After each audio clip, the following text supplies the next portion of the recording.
Owen Wilson, Pierce Brosnan, and Lake Bell will have you on the edge of your seats in this brand new thriller, No Escape.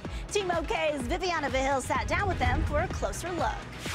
I am starting a support group for survivors of the audience because we all have PTSD. Thank you, guys. We're gonna die here. Listen to me. What was the most challenging part of this film? I think it's always kind of just trying to make stuff believable. You know, there's kind of elements of an action movie, but what I kept going back to was just how it felt sort of to be a family and just that instinct that we all have to kind of protect our tribe. I think the hardest thing about this movie was because so much happens is having a place to go. Getting to this emotional place and then sort of upping the ante as things get progressively worse or more complicated. Obviously, the Dowdle brothers really helped us navigate those waters. Those guys are screwed up. That's all I have to say. They smile a lot, but they're a little twisted. You're gonna jump first, and I'm gonna throw the kids over one at a time. Then I'm gonna follow.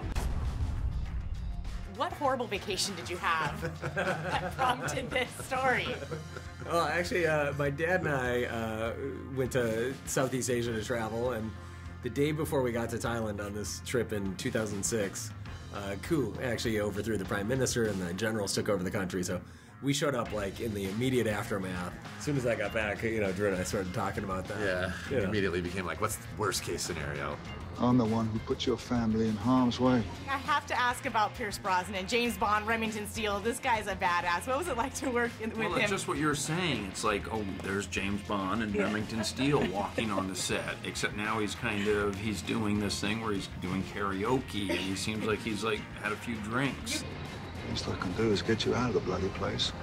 Support groups, meetings Thursday nights, 8 p.m. at my house. Thanks, guys.